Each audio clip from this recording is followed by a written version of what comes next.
Welcome to another edition of the official Catchup podcast. It's Ben. I'm joined, as always, by Chris and Mozza. Mozza, how you doing? Not bad, mate. Not bad. How's you? Not bad. Good to see you. You've been back. You missed the last couple of episodes, but you're back. Back again to get myself in trouble again, aye. No doubt. Plenty to talk about. Chris, how you doing? Yeah, good. You could have got yourself in trouble in the last one, Mozza, if you turned up. Maybe for the best I wasn't there. I think we came out that one pretty unscathed, really. I think that could have went a lot worse, that last episode, Chris, don't you think? Yeah, I was actually surprised. I mean, I think we kind of summed it up at the end anyway. Like, our opinions hadn't changed on certain things.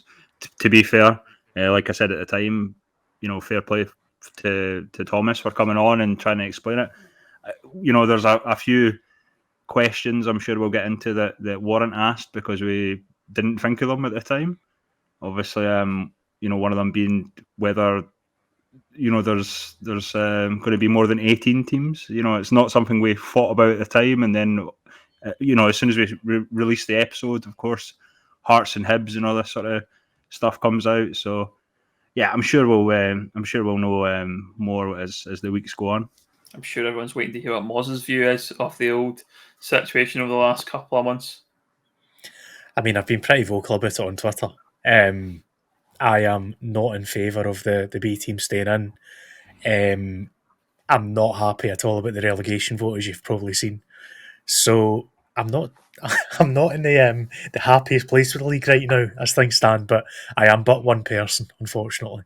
Unlike somebody that seemed to think that I should be telling my club what to vote for because I apparently have that power. So there's that. Well, before we get into all the recent goings on within the Lowland League, shout out to our sponsors, the Soccer Shop Direct. Check them out on Twitter at the Soccer Shop D. Check out their website, www.soccershopdirect.com, for all your football equipment and teamwear needs. Right, so probably plenty to talk about. Chris, where do you think we should start? Let's start with, obviously, Bonnyrigg overcame Fraserburgh over the two legs. Obviously, I watched the second leg. I mean, for some reason, drama comes to us, even when we've not even had a podcast, guys, So I've had a lot of Highland League people quite salty at me, obviously thinking I'm like the biggest Bonnyrigg supporter, which is, if you listen to the podcast, you'll know that's not true. But now look at Bonnyrigg, we know how they play sometimes. We know they can be a physical side. It's a testament to them how well they do. Do I think they were diving and cheating against Fraserburgh in that second leg? Not at all. I mean, I would call it out. I mean, there has been times where Bonnyrigg, I feel, have, I guess we have to talk about the big man, Kieran McGackie, but I thought he was brilliant in the game. Some of the personal abuse that himself and a few of the Bonnyrigg players got, I thought was unacceptable. I know there'll be people listening in to this that will be like, oh, well, Bonnyrigg fans are just as bad. Believe me, I've had a few spats with Bonnyrigg fans, I know, but I don't think anyone really gets. I wouldn't. In fact, I can't really say that, but I mean, Kieran McGackie, I think at the start of the season he probably had a bit of lockdown weight.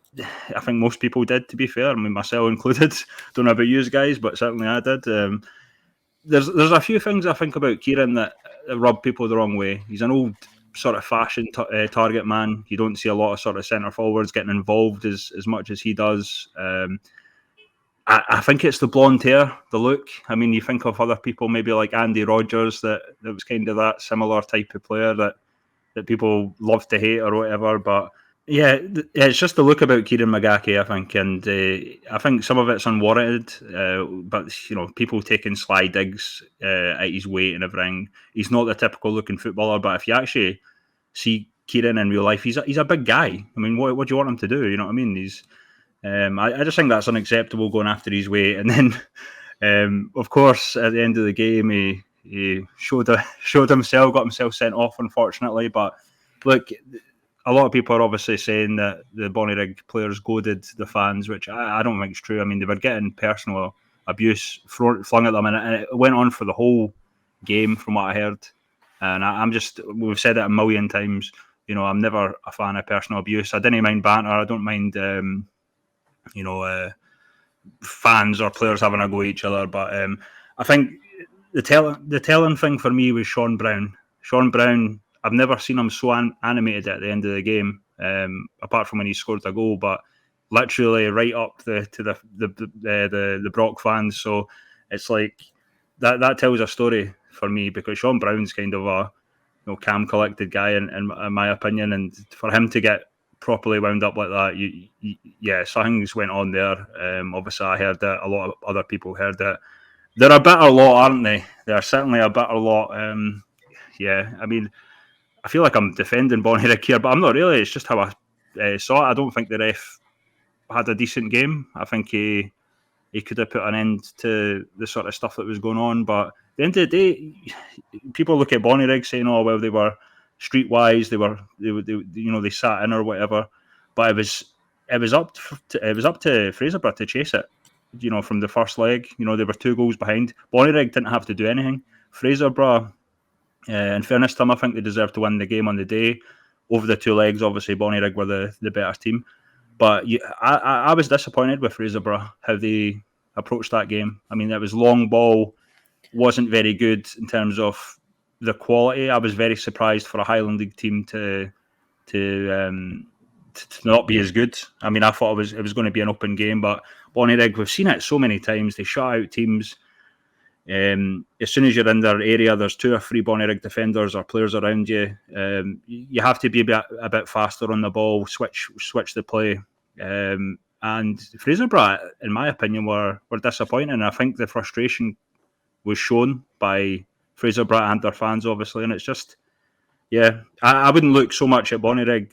If I was a Fraserburgh fan, I'd look at my own team and say, how did we not, get, especially the first half, I would say Bonnyrigg were in no danger. They controlled it. They had a couple of chances. Certainly, the second half, I felt they could have probably got a goal or 2. But to be honest, from my point of view, it's just a case of there's going to be high tensions in a playoff game. Yeah. You expect fans to get wound up and be shouting all sorts. I said it myself the other day.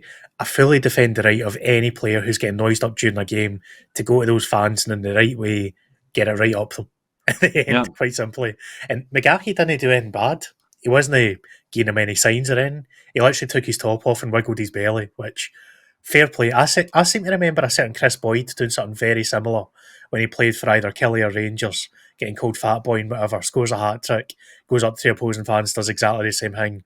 And it was hardly a big deal. Folks said, well, fair play to him. And it's exactly the same. It's banner, yeah. Yeah, it's exactly the same situation.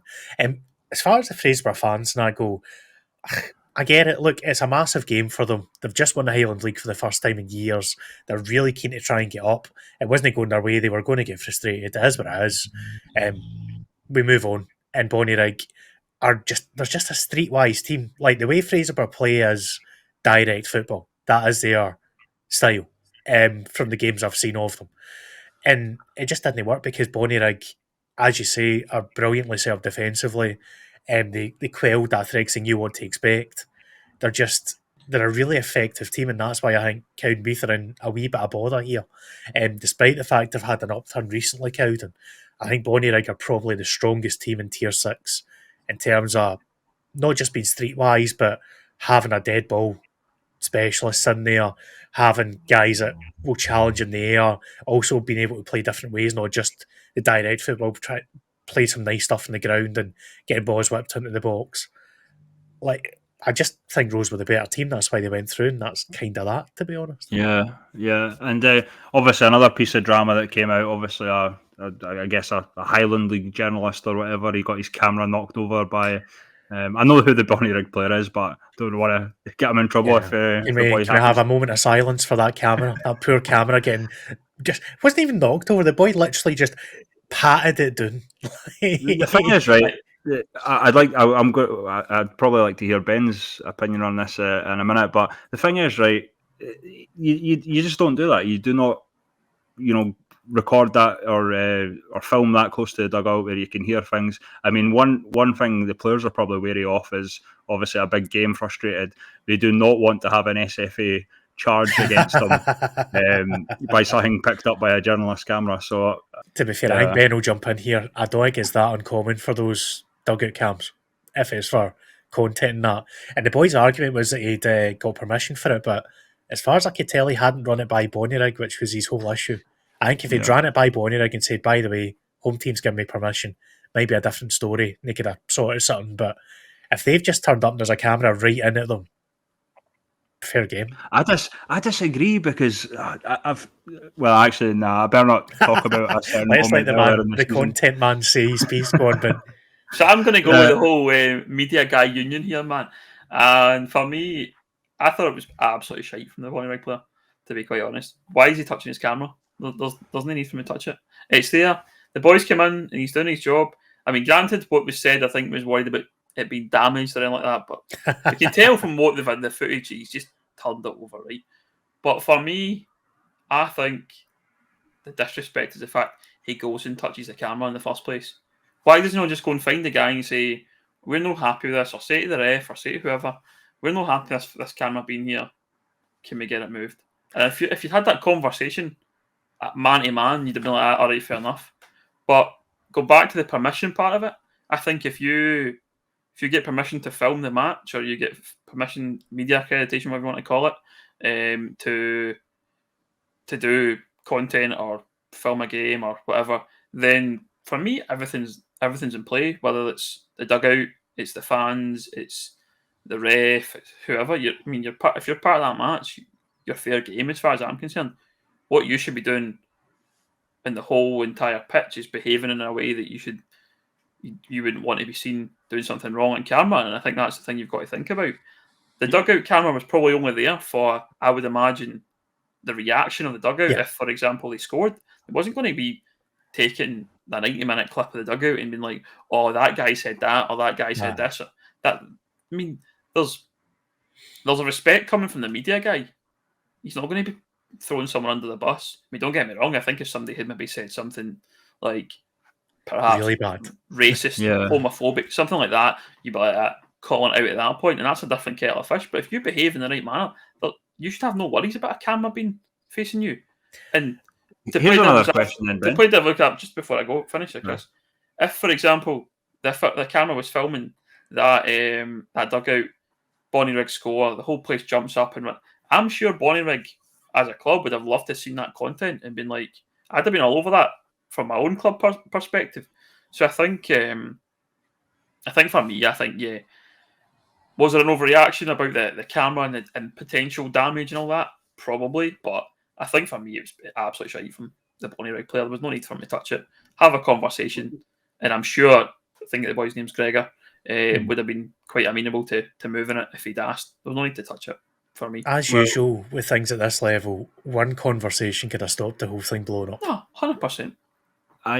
Well, we're obviously talking about, or I had mentioned SFA charges and players not wanting to be on camera, when they're not playing, basically. But I mean, you're right beside the dugout. That's where players warm up. Imagine what would happen if a player got injured, tripped over a camera, smashed the camera because he didn't realise it was there, sort of stuff. You shouldn't have a camera. You shouldn't have a camera near a dugout. They would have done safety risk assessments and all that, though, for that. I'd like to think they would have told them the camera was there beforehand. Surely. Do you think so? Do you think that? Well, surely they would have done. So that nobody stood on it or something. Surely it would have at least been, by the way, there's a camera there. But I don't know. I mean, it comes back to that conversation piece, isn't it? Exactly. A conversation. Before the game, if the boy went over and said, look, doing this, I'm sure if Bonnyrigg had said that's a bit close, you fancy moving it back, he'd have done it. And then we'd have had no issues. But the boy didn't help himself with the way he was tweeting about it, making it sound like somebody had lobbed it over the stand or something, Aye, don't get me wrong. He had a brilliant picture of Magaki as well. So I still maintain Bonnyrigg should get permission for that picture, like pay them or whatever. I think if somebody had volleyed it across the park and smashed it into smithereens, then you'd be like that. That's pretty. That's poor, not on, and that's bad. But for me, I think have a conversation about it and talk about it, and rather than being like, just moving it out your own accord. Because no disrespect to the player that done it, I don't even know his name, but did he know what to do with that camera? What the consequences are? Would have been putting that down on the ground? He could have damaged it potentially. But yeah, I'm going to stand with my media colleagues every time. Absolute media union there for me. And for sure. Would you film that close to the dugout, Ben? At a home game, if I wanted to capture that content. For an away team, I honestly think it's weird. I think it depends what you're there to do. I mean, obviously, it depends on the purpose of it. I'm a club guy, and I'm there for the purposes of creating content for my club. I mean, I've done recently some work for the West Scotland League, and had cameras in and out and different things for them. And if I'm there for a league perspective, I probably would consider that. Fair play to the lad for thinking that's maybe a way to capture different content. And I think I've never done it personally, per se, but I like the idea of it. Certainly from that, trying to capture that kind of dugout reaction type stuff that you would have probably got if, as I say, if Bonnyrigg had scored, and it'd have been a good bit of photo or video, whatever it was that he was trying to get. But yeah, I think for me, it all comes back to the conversation. If you have a conversation about it and it doesn't even happen, it doesn't become a tweet. But we're probably digressing a little bit into the realms of ifs, buts, and maybes here. So I guess that's the Bonnyrigg thing. I obviously haven't commented there, but for me, absolutely delighted for Bonnyrigg. I'm also going to be an advocate for the lower league teams getting into the League Two. So Bonnyrigg are an old-fashioned junior team as well, so can get on board with that, and hopefully they do the business. So moving on to that, then Cowdenbeath then they've got in the League Two playoff. Chris, Cowdenbeath are a funny one. I actually think they have a better team than they've had, because this is the third time playing a League Two playoff game, and I was there for the Cove game. Obviously, they beat East Kilbride previously on penalties, so they've somehow managed to save themselves. Don't know if they will do it a third time. I think it can be quite difficult to judge these games, because obviously one that's over 2 games and whoever turns up. We know Kieran McGackie is going to be a big miss for Bonnyrigg at New Dundas Park, but Cowdenbeath for me are a strange one, because there is a lot of decent players in there. Obviously Craig Barham, looking at him, I think he could probably be the key man for Cowdenbeath.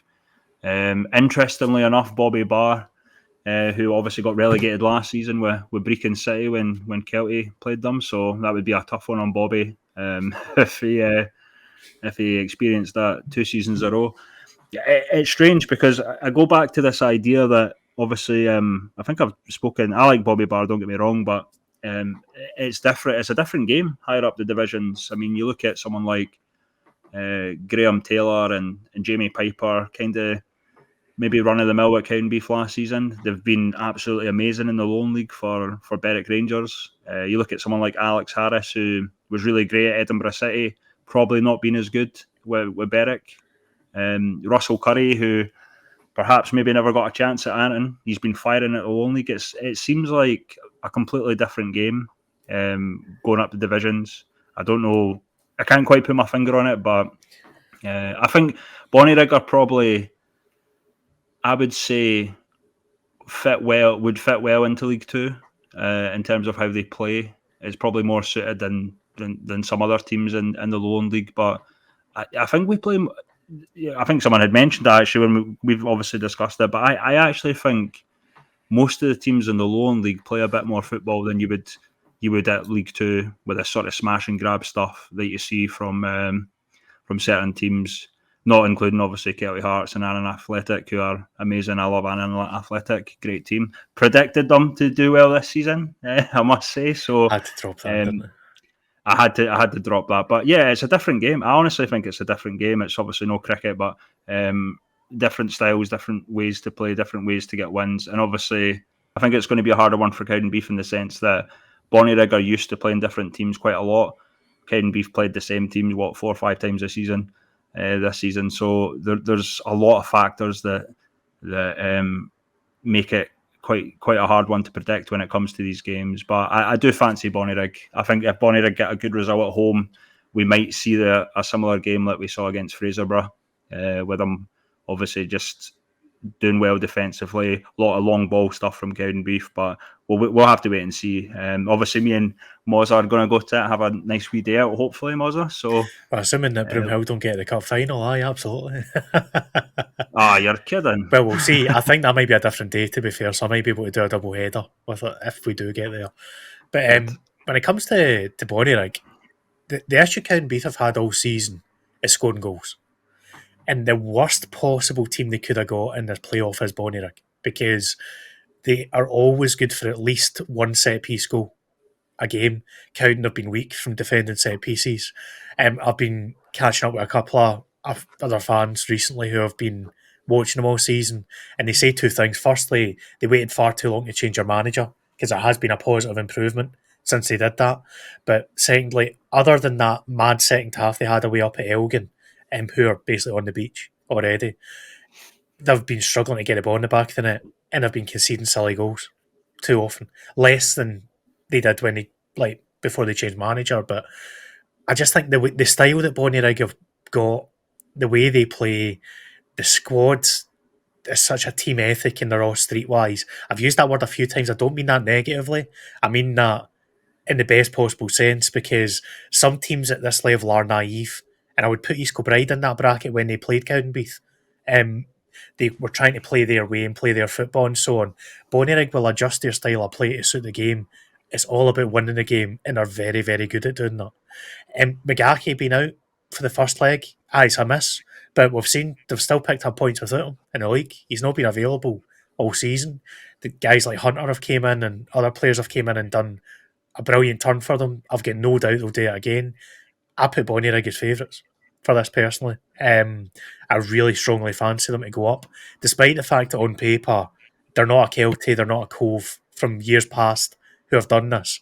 Edinburgh City is a slightly different scenario, given that East Stirlingshire were so poor that year they went down.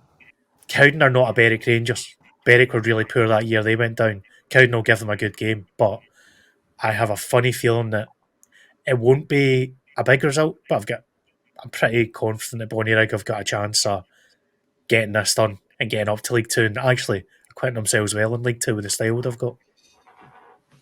Yeah, I think if you look at the kind of Tier 5, Tier 6 games between league sides this year, they've always gave a good account of themselves, and I think Bonnyrigg will be no different for me. As you say, they've got that style of play that will probably suit that match. Getting the results, obviously the most important, but winning the game and playing nice football is probably not going to be that important, and getting the result will be what they're after, and they've got the players to do that. And Robbie will set his team up the way it needs to be for the game. So I fancy Bonnyrigg as well. I think they've looked great over the course of the season. Quite deserve to be top of the league and winning that Lowland League as well. So Cowdenbeath, the less said about them, the better. I think, as you said, they're in free fall and kind of struggling quite a bit now. So I think Bonnyrigg will do it for me. Before we move on, that could be an interesting sort of talking point is obviously Dean Brett up against his former team as well. So. Yeah. So that'll be an interesting. Dean, do you know, actually, I think was man of the match against Fraserburgh in that second game. Between him and Big Kieran, I think were the two best Bonnyrigg players. But I'd give Kieran the man of the match just simply because of what happened, obviously. But yeah. Do you know, I'm looking back at Cowden's most recent games. They obviously just get beat by Albion Rovers 1-0 the last time out. But other than that game, they won 4-1 at Elgin, and they beat Annan 3-2 away as well. It's all 0-0s, 1-1, losing 2-1. There's not a lot of goals in those games, generally. And that's the kind of environment the Roads tend to thrive in, which is why I'm quite confident that the Bonnyrigg will go up here. If Cowden do survive, though, they've done it 3 times, and you've got to say fair play to them. If they manage to dodge a bullet 3 times, they're doing something right. Because it's such a high-pressured game. That goes in their favour. There are still people there that know what that feeling is like, being in that relegation playoff. This is Rose's first crack at it. So that might come into play as well, a wee bit of experience-wise. But I know it was a while ago. Last time Cowdenbeath played a Lowland League side, it was Civil, and Civil knocked him at the Scottish Cup. Yeah. So something else to keep an eye on. They do have a few red cards totted up through these games, I've noticed, when they lose as well. Just a sort of talking about Bonnyrigg and cheating and stuff like someone's just commented, to be fair to Bonnyrigg, the cheating isn't up to Michael Gemmell levels. Like I said that about the better about because the video footage I was referring to earlier obviously did include Bonnesh United previously in the season. So move on swiftly. yeah. No, Michael's all right by me, Michael Gemmell. To be fair, I did when I was tweeting about Keane, I did put a wee jab in there about I usually game stick because he gets sent off for diving against Broomhill, but we'll move on swiftly. He's Michael Park's biggest adversary, isn't he? Indeed. I know Michael was every game you played against Bonnyrigg, Michael's always said something about Kieran. I mean, I don't think I helped things in my commentary either, to be honest. So I honest to God, it was strange for me being his best pal on Saturday, but yeah, like the thing is right. Yeah, about him though, like I've seen a lot of stick going his way, especially for folk that don't know who he is, who are like League Two fans, for example, right? They have no idea how effective a target man he is, and he'll be exactly as effective in League Two. Like you look at players that have done well of that kind of ilk in that league. Renton's one that comes to mind particularly. If I remember rightly, he was at Cowdenbeath, wasn't he, Renton? Big Renton. Chris Renton, yeah. But he is what he is. He's an effective big target man. He knows what he's doing. He uses his body intelligently. He wins free kicks. He scores goals. He's a great asset to have at this level or the level above, I would say. And also, just to add to that, obviously, yeah, we don't want to make this a Kieran Magaki podcast, but it's getting a wee bit like that. But yeah, just like what you said, I think he's quite a smart footballer, and they only slag you if you're good, and I think that's what it is. He is actually pretty good at the job he's been asked to do. Fair enough, people point out that he might go down softly here and there, but if it wins free kicks, you're going to do it. You know what I mean? It's up to the ref to again, it goes back to this cheating and that, but it's up to the ref to stop that. And Kieran, I think, gets too much involved sometimes, as we saw on Saturday, and I think that's his sort of downfall. But yeah, again, it goes back to being one of these players that you'd probably love in your team, but hate if he's up against you. Wonder has hell frozen over? I mean, Chris being so positive about Bonnyrigg. Maybe he has. Someone, who was that? Some Highland, I'm guessing a Highland League fan accused me of being like all supportive of Bonnyrigg, and I was like, mate, you obviously do not listen to this podcast. They obviously don't know the history. Let's put it that way. Yeah. So. That's but I like to think I'm fair. At least I've had a lot of shite about Bonnyrigg, but I don't think they were cheating or that on Saturday, I must admit. You're going to even get an invite back to the crowd one day, Chris. Do you know it's we'll see how it goes. Flag that we're going to. Oh yeah, there's a thing. I might be banned from our local team next season if they're down in the Lowland League. We'll have to wait and see. Still time for that to happen. But moving on then, one of the other topics we've been discussing is team of the season, Chris. Yeah, obviously we're getting, or probably me more than anyone's getting a stick for putting the Colts players in, and obviously that. Well, yeah, I've seen Ben getting a fair stick for his West team. To be fair, we'll get you. That's why I've not got a team out yet. We'll get to Ben in a second, but yeah, look, it's the Colts players played in the league. Obviously, we're aware of big fan bases and stuff like that, but you can't deny the talent of someone like Owen Moffat. And he played. Someone had made the argument that he played more first team games than Lowland League games, and I'm like, what? It's just not true, Owen Moffat's been one of the standouts. He was in my team of the season that I picked as well. There's probably a few guys that I don't think there's any sort of questionable ones. Maybe Adam Brooks at Celtic. He only played the sort of second half, but again, another talented player. There's going to be a way I'm going to get around if it is too old firm orientated.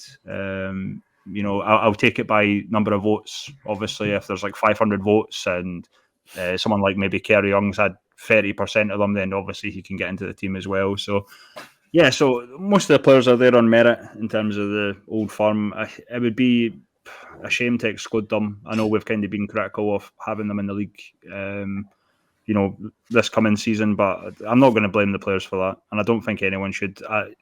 I think it would be the same if it was all Bonnyrigg players in terms of fan bases and East Stirlingshire players or whatever it would be against maybe someone like, I don't know, Kelly Braves or someone. But it's a difficult one, but we have to, I don't know.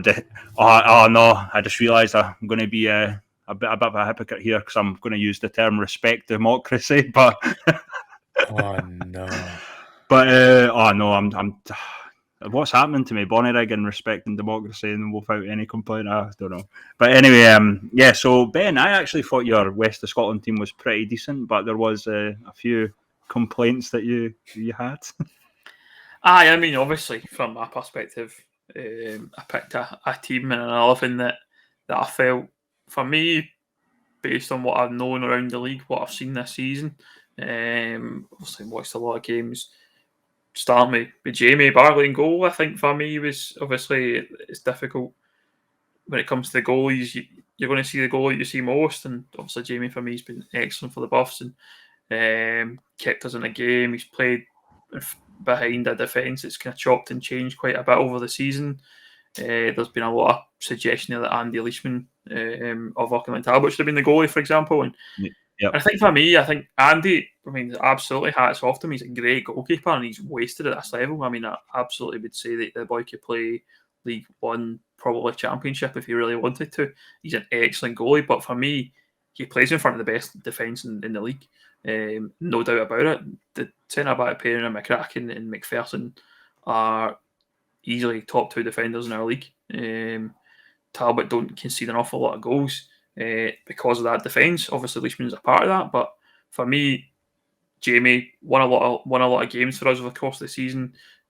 Kept us in it quite a bit when we were maybe on the ropes, and especially towards kind of end of games and things like that, where you're getting battered by teams and you're trying to hold on to a lead. And we've been a team that have maybe chucked away a few games because of a bit of an experience at the back and things like that. But Jamie's been one of those guys, absolutely, for me. Elsewhere, I think Matty Grant stands out for himself. He's absolutely tremendous at right back for Pollock. I couldn't believe how good he was when we played against him. And everything I've heard from other matches, he's been one of the standout players. A guy player that could be playing way up the leagues if he wanted to. I mentioned Neil McPherson as a player, defender, a centre back, tremendous. Jamie Dark at Clydebank. I think there was a lot of chat. This was another one was probably a bit contentious, and I got a lot of chat from Clydebank folk about why you not get Matt Niven, but yeah. I think I said that to you as well, Ben. As well, I like Matt as well. So no disrespect to Matt. He's again another good player, but for me, Jamie Dark is like plays the game with cigars in his mouth. Man, he's tremendous. He's got a threat going forward. He's scored some crucial goals for them, and that's why he's in there. I brought Conor McGlinchey in from Beath. He's a right back as well. I've got two right backs in there, but his goal return, I think, from right back is about 9 or 10 or something like that. And he's a great player, goes forward and defends well, and he's absolutely solid. Ian McShane, everyone knows Ian McShane. And I think for Ian, probably last season, disrupted obviously by COVID, and he maybe didn't see the best of Ian, but this year, man, you can tell that boy can be playing again. Goes back to that point of can be playing way up the leagues. He's wasted it. At Darvel for me, absolutely could be still playing in the Championship. I think he came from Falkirk originally, or League One. Yeah, I think so. Yeah, he could still be playing week in, week out up there. He's just quality, isn't he? He's unreal. I mean, the amount of running he does, the amount of his passing, he doesn't score maybe a lot of goals in that regard, but he's like that quarterback. He starts the plays. He gets everyone moving, and he obviously comes from a high level where I think he brings that professionalism and demands of all our teammates, and I think that's what probably keeps Darvel going. And I think for me, absolutely undoubted. I don't actually know if he played with him, but because obviously the Falkirk connection, I think they might have done. But he reminds me a wee bit like Michael Tidser, and he does the exact same job for Kelly. I don't know. They might have been teammates at Falkirk, but Tidser does the exact same thing for Kelty, obviously, and he does have sort of some similarities with Michael Tidser in certain respects. Other one, then I went for Del Esplin at Pollock. No complaints, really. Absolutely. Yeah. I think Del probably up there. With probably if you're going to go for a Player of the Year across the entire league, he's in that conversation. Similar to probably Ian McShane, where he's in the middle of the park, he's playing the passes, he's setting up goals, he's doing everything that you expect of a centre mid. I went for Dwayne Hislop at Auchinleck. I found that this was probably the most difficult one to get in. I felt like it was between Dwayne or Gareth Armstrong if you're going to put an Auchinleck midfielder in there. So went for Dwayne. I've seen him play. He's excellent. He's another player with a good engine, gets forward. Scott Ferguson, he's one of those players that he's probably not one of the big kind of money signings at Darvel, and I know Mick will be watching and he'll slag me off for mentioning the money, but it's true. He came from a kind of the lower levels of Scottish football. He's not one of these bigger names, and he's had an excellent season, Scott. So for me, absolutely deserved. Well, Sewell at large, he's unreal. I mean, scored what? He's unbelievable. 23 at the last count, I think it was, for a team that are sitting third, fourth bottom or something like that. If you didn't have him in, I would probably call you on it. But he's like Largs. Obviously, I've said before about him. I kind of watch Largs from afar, and he's unreal. That boy. I was going to say you've been championing Largs quite a wee while now, have you? I was kind of wrong about where I thought they would be in the league, but I'll take it as a win that Will's done really well. You know? I mean, it was almost like roles reverse, Chris, when it comes to predictions. I think I said Hurlford to go down. I think they're 6th at the moment, so we have certainly been miles apart. We'll need to look back at those at some point, won't we? Absolutely. The final one then was Lewis Morrison, who started the season at Hurlford. He was by far Hurlford's best player, and earned his supposed $8,000 move to Darvel a few months back. And it's continued that format, Darvel, as well. So that's the 11. Looking at the bench, obviously I mentioned Andy Leachman already. Kyle McCausland at Cumnock, he's an absolute bear of a centre-half, man. Yep. He's horrible to play against. Obviously comes with a pedigree of being at Rangers, but absolute player. And if you're going to ask me what centre back do you want in your team next season, Kyle McCausland's probably the guy you want. He's an absolute animal to play against. It'd be horrible to line up against him. I went for Darren Miller. Darren quite active on Twitter at the moment. I don't know if you've noticed Darren on Twitter, but he does like a tweet these days, yeah. I've spoken to Darren recently through DMs. I can't remember what we're chatting about. Probably Lowland League stuff. So a good guy, Darren. I like Darren. I think as a player, again, another player with a good goal return from midfield and well deserved of his place. Probably he was the one that I probably debated most between Dwayne Hislop and himself for that third midfield spot, but spread it around, got a Talbot player in there. Next one, then Nicky Little. I think this is another one that's probably quite contentious, and a lot of folk are saying Nicky should be in. It would have been between Nicky and Scott Ferguson for me, but I just felt Scott deserved that spot. So Nicky, great player. I think from what I remember, he was also key in the cup matches in the league. I don't remember him too much. I think both the games that we played, I think he wasn't massively involved in the game. We beat them 1-0 and they beat us 1-0 at Buffs Park. So another one, because I have to have a Buffs player in there, Thomas Collins. It comes back to that thing of you player you watch week in, week out. And Thomas has scored, I think, 17 for us this season, which is obviously a top scorer. But it's his work, I think, for me, kind of off the ball and that kind of drive and trying. And again, comes back to asking demands of players, and he can tell he's played at a good level. He knows the game inside out, and it's probably the work he does off the ball, and maybe not as he is obviously renowned for scoring goals. And I'd imagine next season when we come back, if he's obviously fitter, he's struggled with injury as well this year. And fitter, he'll definitely score another probably 20-30 goals next year for us. And that's the team. I think I didn't mention my manager of the year. Or my manager of the team, I think I went for Brian McGinty at Cumnock. Cumnock were in the absolute bottom barrels. We were probably looking at them at the beginning of the season is going down.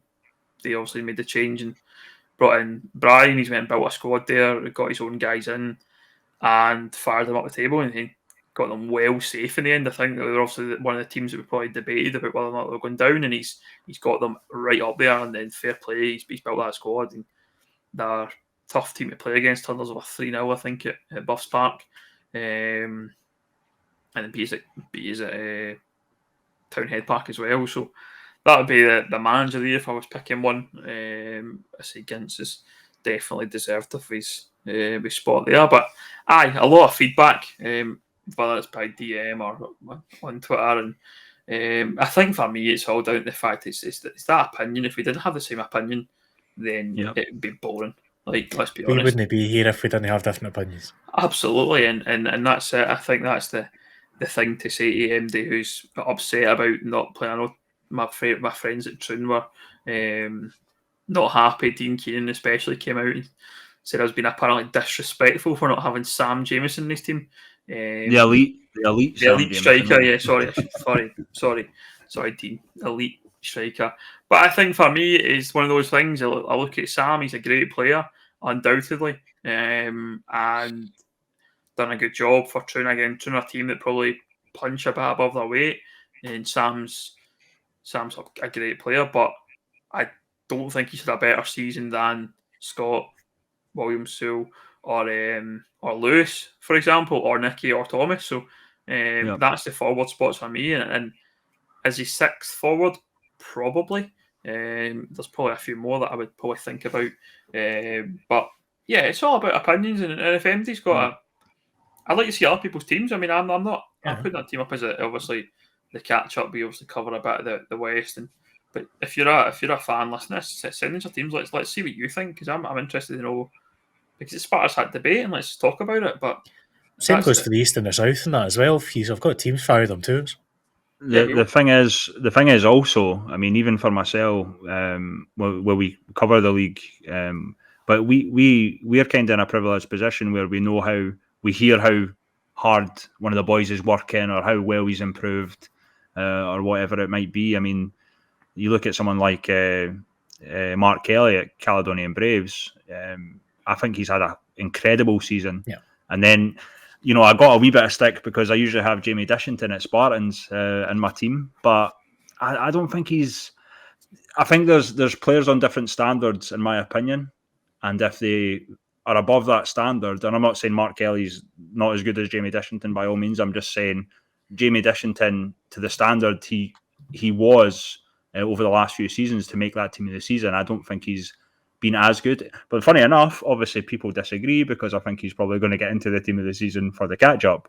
But from what I've seen, and in fairness, I've not seen as much Spartans this season as I did in previous years. I'm not saying Dish has had a bad season. I just think he's not been as good as in my eyes anyway. And it's the same with maybe someone like Neil McLaughlin. I don't think he's been as a big standout that he was. And it's maybe because he's playing in a better team in terms of East Kilbride and Caledonian Braves. But to me, he's not been the massive standout that he was at Cali Braves compared to East Kilbride. And I think it's sometimes down to the players, like your team, or how and a lot of people don't factor in this, but how they're told to play by the manager. We obviously don't know half the time, like for example, if someone like Jamie Walker at Braves was being told to stay back where he's usually bombing forward by Ricky Waddle, I mean, we don't know that. So there's certain things, how the manager wants them to play, how different roles I think we talked about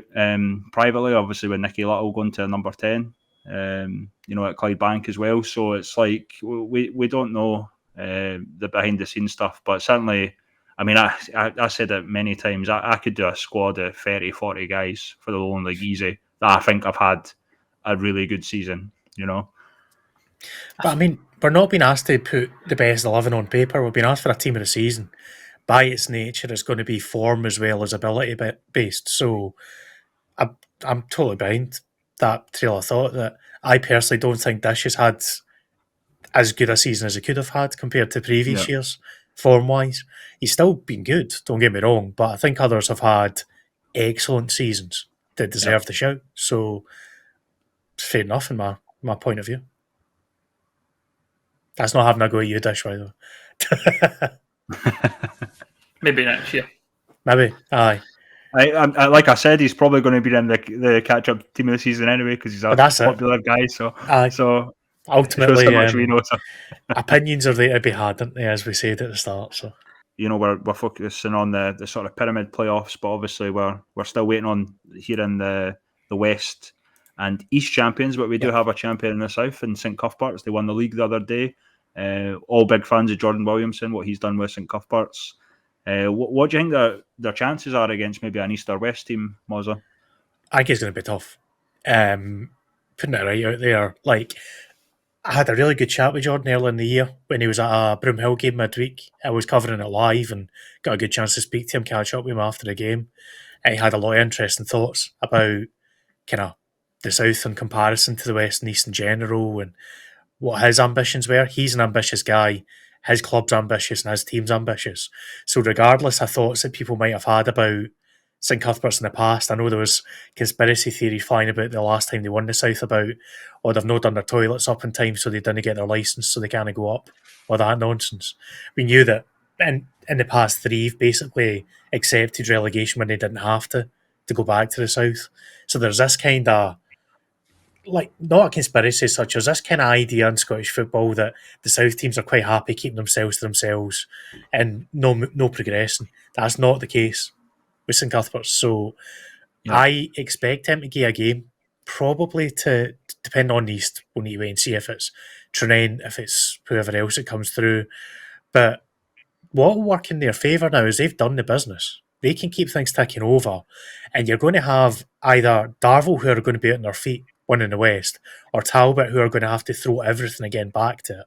In the East, you've got a three-way ding-dong battle. They've got to play each other in the final games. So the two of those sides are going to be tired. And it might give St Cuthberts the best chance they could possibly have to sneak something. What goes against them is it's a round-robin playoff. It's not one-off. And I think the format suits a bigger team that's on paper more talented, more established.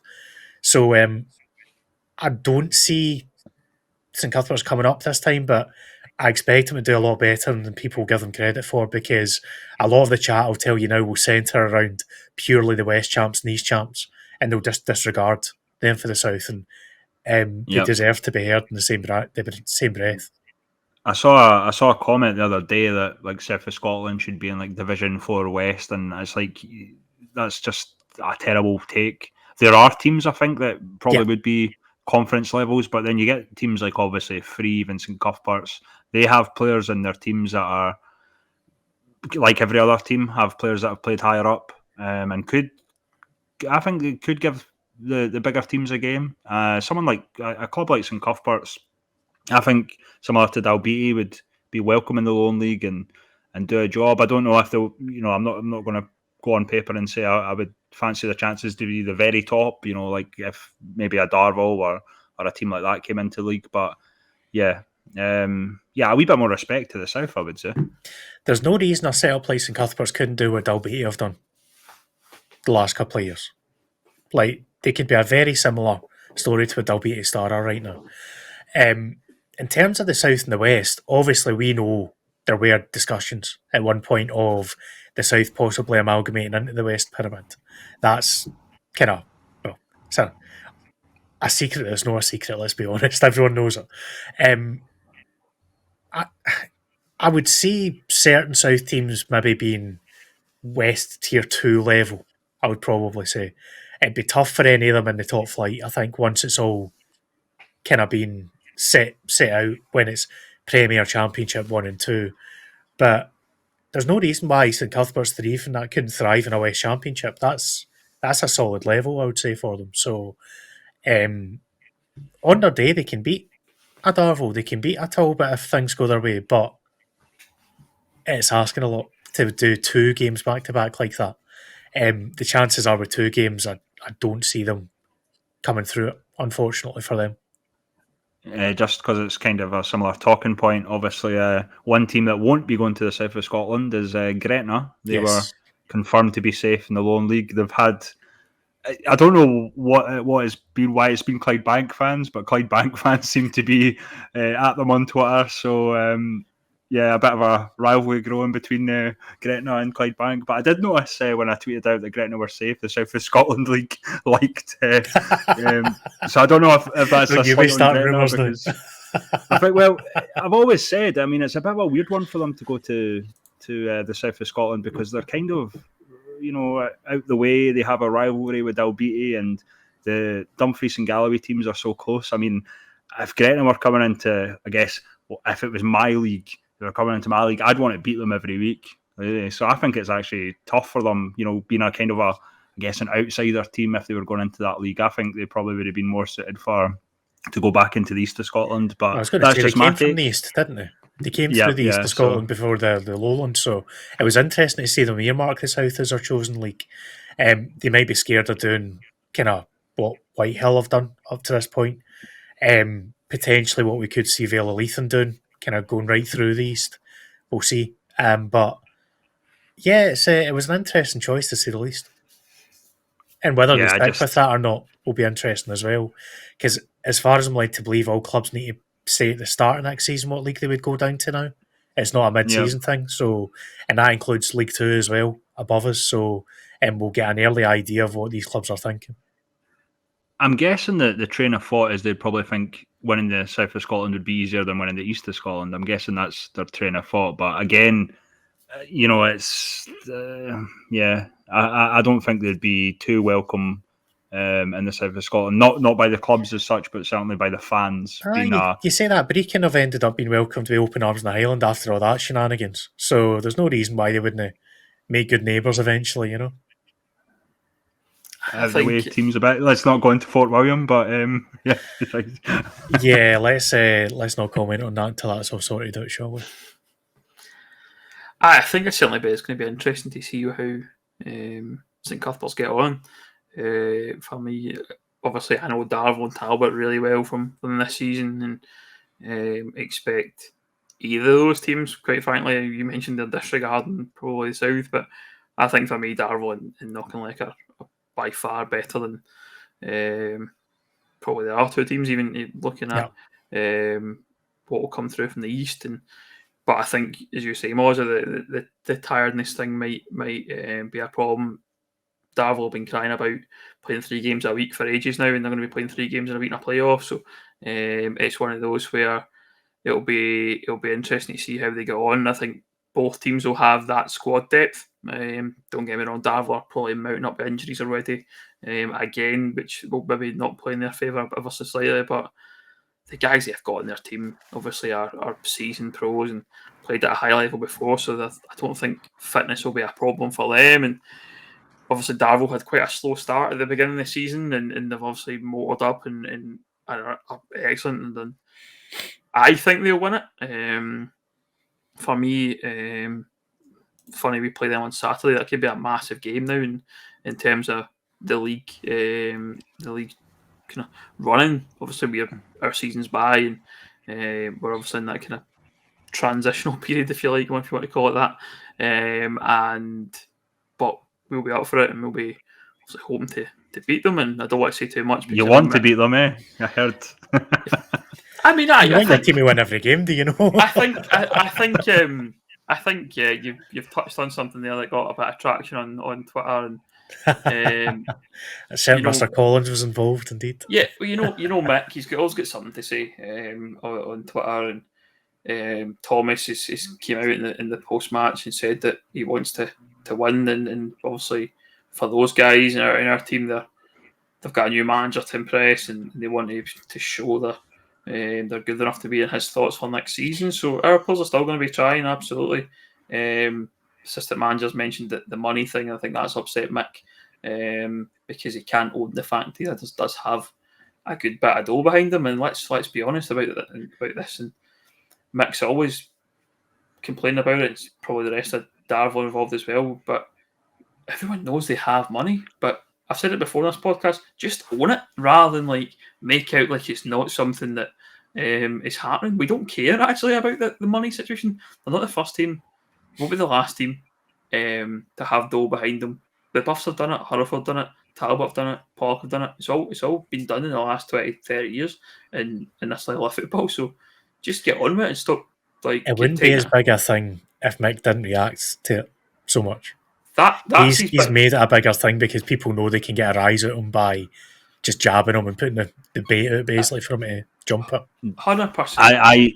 I don't want Mick to stop ranting and raving. We obviously he's got entertainment in it. We're secretly wanting Darvo up so we can, definitely not so we can blackface chicken or anything like that. Could you imagine the meetings with Mick Kennedy and all the other Lowland League people? I'd pay any money to be involved in any of those meetings. It'd be so good.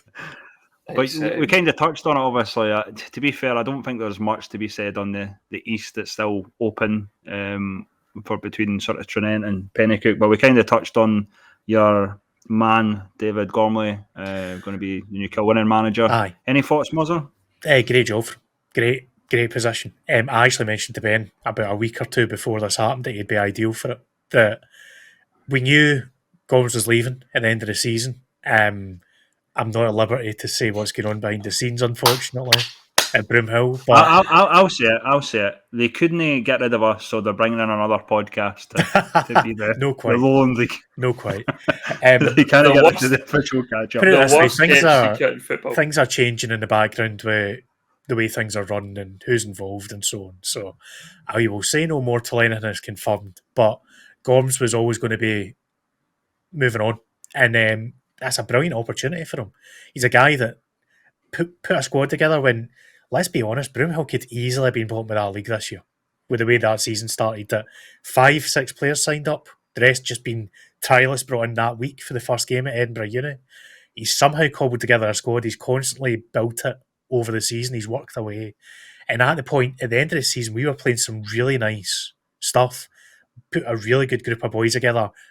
Don't be surprised to see quite a few of them end up down Buffs Parkway, by the way. It was like we pulled out some great results over the season. We beat Clyde somehow in one of the cups. Like, I know Clyde are Clyde, but even so, like, how? So, no, fair play to him. He's a young guy that knows what he wants to do and where he wants to go. And he got a wee bit of stick for taking our job in the situation it was in, and he's done a great job with it. And he's gone into an altogether more stable situation at Kilwinning, given what he took over at Broomhill.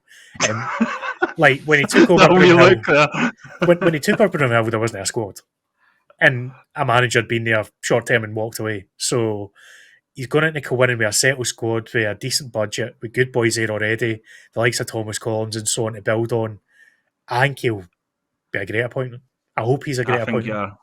I think you're digging holes at non-league level. You never know what's going on. So, of course, you can never predict the future, but on the face of it, the Buffs are a well-run community club. They've got a decent squad there with boys that will want to hang about. He'll know who he wants to bring in because he had his contacts and he brought plenty of players in during this season for Broomhill. We'll see how it goes. Yeah, Ben, any comment? I think for me, obviously, Chris Train had departed a few weeks back. For me, it was an awkward one. I think I was gutted to see Chris go. I got on really well with Chris as a manager. He's obviously a very Marmite, divisive character in the West of Scotland, and he has his fans and he has his foes, shall we say. So I think for me, Chris moving on was a disappointment. Certainly, I think the timing was not great, I think, for me, and I wasn't too happy about it, but I felt I was upset. But as soon as we knew we had to find out, I think I knew the Sunday morning we needed a new manager, and I think Gorms was the first person that I said to the rest of the committee. I was like, this is a guy that we need to be looking at. I knew the situation obviously at Broomhill and that had already been decided, and I knew he was going to be available, and that was the thing straight away. Obviously, I've chatted to him now a few times, and Lauren's the club secretary, and Lauren's my wife, by the way, for anyone who doesn't know who that is. And she was involved in the whole process of bringing him in, and very, very good character. Really looking forward to working with him. He's obviously got that kind of buying into the whole community thing and the youth kind of pathway that we are really trying to build at Kilwinning. Like you said, Mozza, he's got contacts. He's starting to build a squad. We only have, I think, 7 players signed up for next year. as it stands. So he's got a lot of work to do there in terms of building that squad. But I think it'll be interesting for me around Gorms, as he's probably been at clubs where there hasn't been the budget in place, whereas there's probably a lot more to play with in terms of budget. We're not quite Darvel, as Mick would maybe think otherwise, but certainly, I know I couldn't, honestly couldn't, but it's one of those where I think he has his confidence. He's played at a good level of football in the past and knows a lot of boys. He knows the leagues. He knows the Lowland League, for example, really well. And it'll be interesting to see what happens. And it's a new era for us. I think that's the thing I think about as well as a club. We've had Chris. He's been the manager for 8 years, and a lot of us in the committee have come into Chris as Chris was the manager, and a lot of things were maybe set the way Chris liked it, and that's fine. It's hard to maybe change that mentality and the way things work, but we've got an opportunity as a club now to push on, and Gorms is going to be in charge. He's bringing in Mark Campbell, former AR, and Falkirk centre back, who is currently our caretaker manager. He's coming as assistant, and then he's got 2 coaches. I think who Gorms has had along the way, and Bill and David, and our goalie coach David Wilson's going to be returning as well. So I'm really excited. I've been chatting to him quite a bit. It's exciting. He wants to hear what I've got to say, and which is nice, because I think a lot of times maybe in football, people who are not involved in football, the football players and the football managers maybe look at you and go, you don't know what you're talking about. You've never played the game. I've seen that comment numerous times from different people in football. And the one thing I'll say for Gorms is he always wants to know what my thoughts are and the rest of the committee's thoughts are about different things in football. And that's nice to have, because we maybe have never played the game, but we know what we're talking about. We're not just people that don't have a clue about the game. We understand. We talk to a lot of people around the leagues and things like that, so we know what's going on. And that's the thing that I'm excited about, is that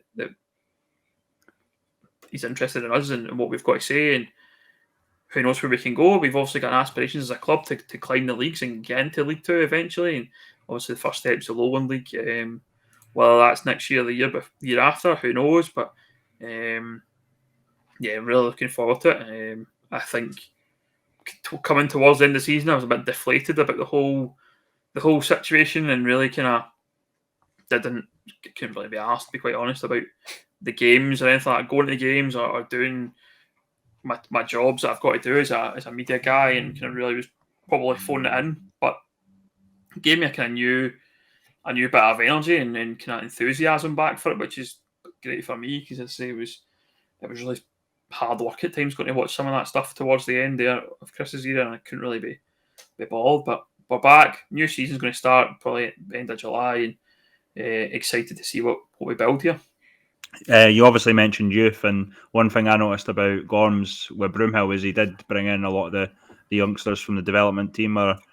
Are we inferring that maybe Kilwinning are going to be back in the development league next season? Absolutely, yeah. No, I can definitely confirm that. That's not really any news. We'll be back in there. The way it's going to be set up is our 19s at this current time.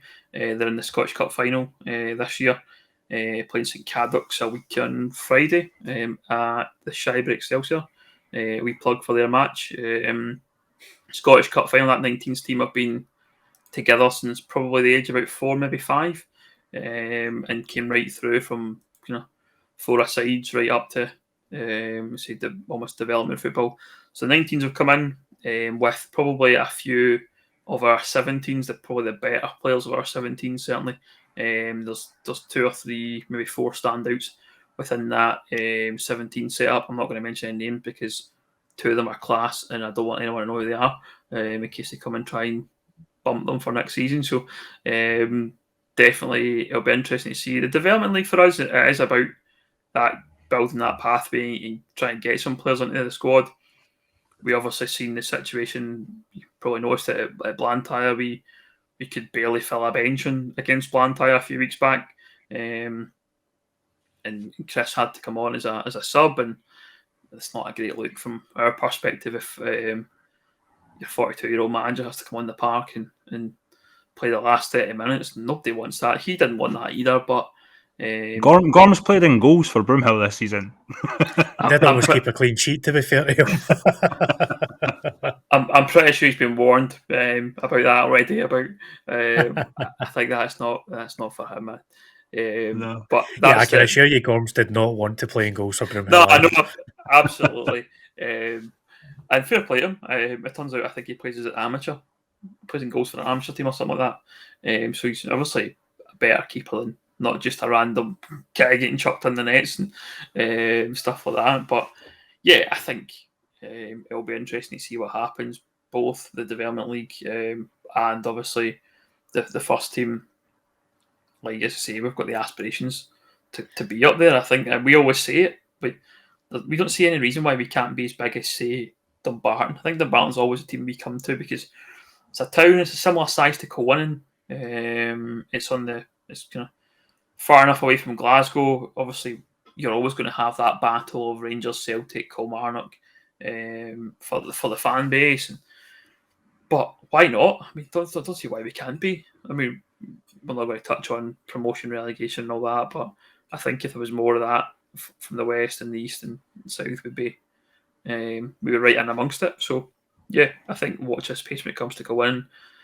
7 players signed up for next season, so there's going to be plenty incoming players from our squad, and who knows what will happen there.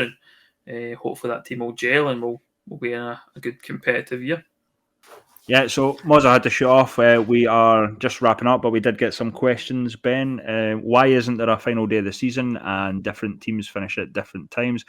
Simple, postponements, cup games. Don't think not anything else really needs to be said. I mean, the example would probably be Darvel. A lot of postponements.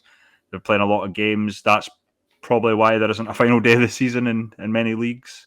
I think we touched on it, obviously, with our conversation with Thomas, but I'm hearing loads and loads of talk about Lowland League Two. It's not happening. As far as, I know people probably don't trust Thomas, or the Lowland League for that matter, of what's been said, but, he said it on the podcast, Lowland League 2 is not happening. People keep suggesting it. Gretna, I noticed someone on the Gretna account is agreeing, that would be a great idea. As far as we're aware, it's not happening. Lowland League 2 is not happening, but yep. I've heard that Steve Aitken is canvassing for League 3 as we speak. So maybe actually there's one for Mick. If Mick's listening, if he's still here, I'm sure he listens because he doesn't like to miss anything. But Mick, maybe you could be the new canvasser for League 3. League 3. That could be the one. I could get on board with that PR machine if Mick's up for it. How rubbish is the Lowland League? Well, similar to this programme, really rubbish. I'm liking. No, how rubbish is the Lowland League? It's been hard to cover it. Obviously, this season we've disagreed with many decisions higher up in terms of the players. I think it's a good product if you're wanting to watch football. But similar to East of Scotland, West of Scotland, probably less exciting with Bonnyrigg kind of running away with the league. But yeah, I don't think the Lowland League's rubbish. If it's Tier 5, could we have better teams? If I don't want to go into promotion relegation. Of course, we want every team to find a level. It's just another year of waiting and seeing what happens, I guess, Ben, isn't it? Yeah, I think you're right. I think the Lowland League probably is one of those leagues where it's probably like a top half, bottom half situation. There's probably 6, 7, 8 good teams in there. There's a good middle pack, like probably 3, not top, middle, and bottom. There's probably a middle pack there of decent size who will always be kind of probably in the midst of the Lowland League, and there'll be always those teams that will probably always be near the bottom, and that's the situation. I think, absolutely, would be great if we could get to a point where we find all the teams at our level get into the right level of the pyramid, but the situation is what it is. We have to wait and try and get to that point. But the more we can get these tier 6 clubs into that Lowland League and onto the voting situation, because I think this is the thing that I've noticed in the last little while, that a lot of the hate is towards the Lowland League as a whole. But I think for me, you've got to remember here is a lot of these votes that have happened in the last couple of weeks and months. it's the teams that vote for it in the league. It's not the board of the Lowland League or anything like that. It's the whole team. So you're probably channeling your anger, your frustration towards the wrong people. You want to be getting onto those clubs, and I know you've seen people talking about like boycotting certain teams and all that. I'm not advocating that. That's just nonsense. But certainly, what can I say? Aim towards the teams that are voting, that you know have voted no and or voted yes. The cold teams, for example. That's the way to do it. The other flip side to that as well is I think maybe make the case for what's the positive reasons for having maybe different teams in from tier 5 and from tier 6 in the east and the west and south. What will for example, Colwyn Rangers or Adarvo, Auchinleck, Pollock, Trinent, Pennycook, St Cuthbert's Wanderers, Three Rovers, whoever it is, what will they bring to the league rather than we hate the Lowland League, and like let's talk about that, make it, take it in a positive light. I think that's the important thing to do, and maybe that'll maybe win over the teams in the Lowland League who are voting to protect themselves and protect that structure, because all we're seeing is that the hatred, and hatred is probably the wrong word again, but the kind of dislike and anger towards the decisions. Let's talk about why it's good. We could probably do a whole podcast on that, to be quite honest. But that's the thing for me, is to think about think about the positives rather than the kind of negative spin. On the flip side as well, obviously there's a lot of hatred for, or disdain, I should say, for Rangers and Celtic. But I'm of the opinion you don't blame the Colt side. They saw an opportunity, they took it. Fair enough, dislike Rangers and Celtic, but it goes back to like the team of the season. Ben, can't punish the players. They're, you know what I mean, they're a part of the league, if we like it or not. I happen to think, seeing some of the youngsters play has been really good in terms of an advocate for development football. Not believing the hype, obviously, that it's all about development football, but it's good to see these players, and we're not going to punish them for just keeping it for certain clubs. If we started doing that, it's like, oh well, Bonnyrigg won the league, they shouldn't be in the team of the season, blah, blah. It doesn't wash, really. I think we touched on it earlier, but obviously I guess with the Hearts thing, we didn't ask Thomas. We don't know if it's going to be 19, 20, again, 25 teams next season. We have no idea. But looking at the conditions, I think it's swayed heavily to things that Rangers and Celtic have already in place. I don't know about the Hearts setup. Certainly don't know. Probably know more about the Hibs setup. But some of the conditions I think is just heavily swayed to the Old Firm, and I'm assuming they'll be the two teams. If Hearts can join, I don't know. It's not a good look. I think from what I hear about Hearts, and this is just kind of in the background and kind of talking to people through the East that I know, the issue that Hearts will have is, I think, getting the personnel in place, because I think they'll only have an expectation that you have not necessarily full-time staff, but certainly staff on a match day that cover certain areas of the coaching staff. I don't really know why that comes in as a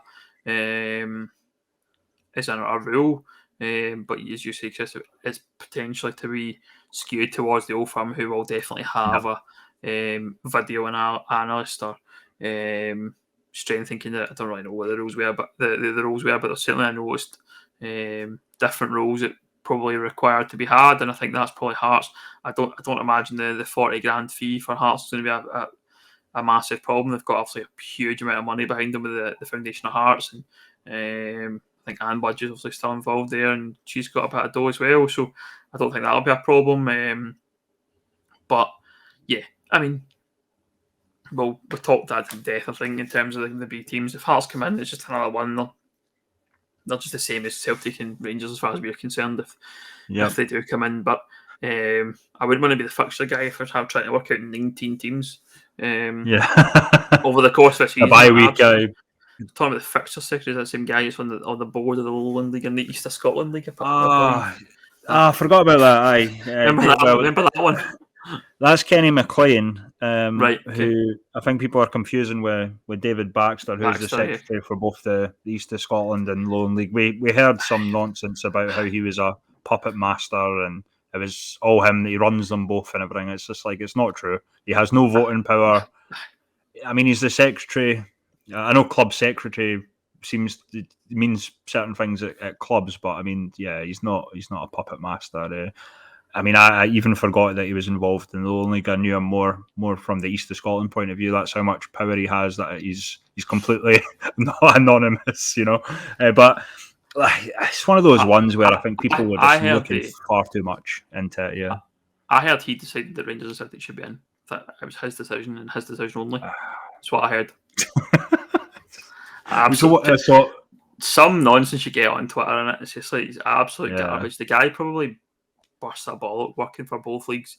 It's not an easy task by any means. He doesn't have an affiliation to the club, or any club rather. A bit like probably Kenny Young in the West of Scotland. He's the fixture secretary and doesn't have any sort of skin in the game in terms of a club side. It's just nonsense that people start coming up with these mad conspiracy theories that has some sort of conflict of interest and all this crap, and it's just like, I mean, my whole point was it's conflict of interest to have anyone on a committee or board that's at a club. So yeah. I mean, who else? Yeah, I mean, who else do you want? Do you want people that are completely not interested in football, not interested in the league? I mean, I'd rather have people that are at the clubs and have some sort of interest. I mean, the conflict of interests obviously exists, but I mean, yeah, you can't. What's the alternative? You know what I mean? Bring in someone independent. Someone like Neil Doncaster. Probably a bad example. It's probably a bad example, isn't it? But I think the thing, obviously, there's not enough probably money around the league to be bringing in individuals. I mean, we're going to get people on the free to come in and volunteer their time if they don't have an interest in the football. The leagues are made up by member clubs, and that's from the West of Scotland Tier 9 right up to the SPFL Prem. I mean, everyone's got a vote at a club. It's one club, one vote, and that's a structure of Scottish football. That's nothing new for like. But yeah, I think you see a lot of dumb stuff on social media about that whole East of Scotland Lowland League situation, and it's just people don't realise what they're actually saying, and it takes someone like, I think I've commented a few times on it. I don't know David Baxter personally or anything like that, so I'm not got some sort of allegiance to him. I only know him as someone who does good work for this level of football, and that's to be commended. And I think it goes for anyone who sits on a board of a league or does a role like for example, I mentioned Kenny Young there at the West of Scotland, and I mean, a thankless task as a fixture secretary of any league, and to do that voluntarily has to be commended absolutely and utterly across all the leagues. I mean, each of the leagues have got someone who does that job, and that's the thing. People just need to calm down a bit and give these people a break and let them get on with it, and say, it goes back to that point I made just before about targeting your anger and frustration towards the clubs rather than the people that are running the league. Because I mean, there's some people in the leagues that are involved in clubs, but aim your frustration elsewhere. I think it's a good idea. And even if it's your own club, and I know we kind of touched on it with Thomas, but I know there is a lot of frustrated people behind the scenes that are a wee bit, I wouldn't say afraid, but maybe don't want to take their concerns to their clubs out of, I guess, I don't know if it's fear or not wanting to have any sort of repercussions, but there is an undercurrent of frustration from either fans or people involved, and it's sad to see. But there's frustrations with everything. Obviously, a lot of people already, the team of the season sort of stuff that I'm doing. I'm hearing Rangers, Celtic, blah blah blah. So I will try and eradicate certain things if there's enough votes in it. Obviously, I think Kerr Young's for Bonnyrigg's quite close in terms of the actual votes. This is if we have to do it like this, it's fine. I'm trying to counter, popularity, but it's not something we've had to really deal with previously, other than maybe if a Kelty or Bonnyrigg have a bigger fan base than an East Kilbride, for example. But we try and be fair. But at the end of the day, they were the players that got voted. I mean, Yeah, That's democracy. Yeah, we're total hypocrites. We were bemoaning democracy a few weeks ago with Thomas, and now we're like, oh no, it's democracy. We're using the same excuse. But we've probably went on a wee bit too long there, Ben. But I think we covered quite a lot. Is there anything else? don't think so. I Not at the think moment. that's pretty much it from us. Chris, where do we find everyone on social media? Yep, I'll do Mozza since he's had to leave. At Departed. Mozza Plays on Twitter, at Mozza, I think on Twitch. If he's doing YouTube these days as well, if he's, what is that called, Footium or something like that. Yeah. I'm at Rampant FM, and the official Catchup is at official Catchup on Twitter. Lone League Catchup on Facebook, and obviously back to yourself, Ben. Where can people find you? Obviously, it's at Mr. Ben Grant on Twitter. Send all your abuse my way. Usual people have had tune back in the messages in the last couple of days because of obviously the team of the season. Kilburnie, I've obviously got big fans at Kilburnie. They've got relegated, so get it up them. And we'll end on that note. And catch us next time. We'll be back probably in a few weeks. We want to probably talk about the playoffs and things like that as and when they happen. So we'll cover those off in the next couple of weeks. But until then, have a good one. We'll see you later.